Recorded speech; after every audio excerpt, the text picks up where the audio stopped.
3. ევა შაშიაშვილი, რომელიც ახლა არის პატიმრობაში, არის შეზღუდული შესაძლებლობის მქონე 24 წლის ქალის დედა.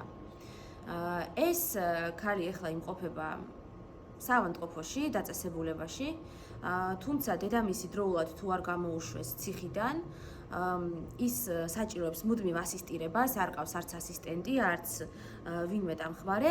შესაბამისად, მათ მოუწევთ, რომ ის გადაიყვანონ 24 საათიან სადღეღამისო დახურულ დაწესებულებაში ინსტიტუციაში.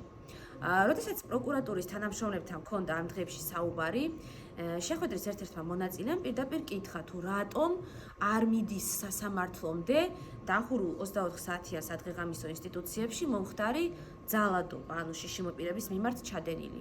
რაზეც პროკურატურის თანამშრომლებმა საკმაოდ ღიად გვიპასუხეს, რომ ოჯახებთან შედარებით, ანუ ოჯახში ძალადობის გამოძიება უფრო ადვილია და მტკიცებულებების შეგროვება, ვიდრე ასეთ დაწესებულებებში მომხდარი ძალადობის, იმიტომ რომ იქ თანამშრომლებს აქვთ ინტერესთა კონფლიქტი და ერთმანეთს და ბენეფიციარებს, ასე ვთქვათ, ხელს აფარებენ ხშირად.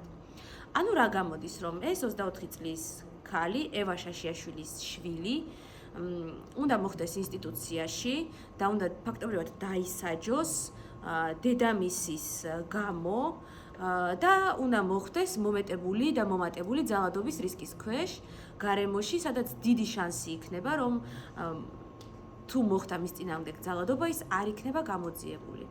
ამ ყველაფრიდან გამომდინარე, ჩვენ ვითხოვთ, რომ ევა შაშიაშვილი გათავისუფლდეს ციხიდან და მისთვის პატიმრობა შეიცვალოს უფრო მსუბუქი აღკვეთის ღონისძიებით, რისი შესაძლებლობაც ნამდვილად არსებობს, მასთან ერთად ბრალდებულ ორ პირს აქვს ზუსტადაც რომ გირაო და იმ დროს, როდესაც მათ შორის შიშიმოპირთა თემში ყვანან ბრალდებულები, რომლებსაც მილიონობით თანხის გაფლანგვა ედებათ ბრალად, მძიმე დანაშაული და ისინი არ არიან პატიმრობაში, ნამდვილად შესაძლებელი არის ევა შაშიაშვილის პატიმრობიდან გამოშვება იმისთვის, რომ მისი შვილი არ მოხდეს ინსტიტუციაში.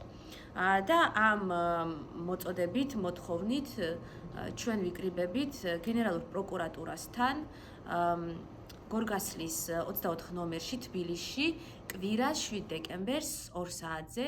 ყველას ვინც თვლით, რომ ევა უნდა იყოს თავისუფალი, რომ მისი შვილიც არ დაისაჯოს, გთხოვთ, რომ შემოგვიერთდეთ ამ აქციაზე.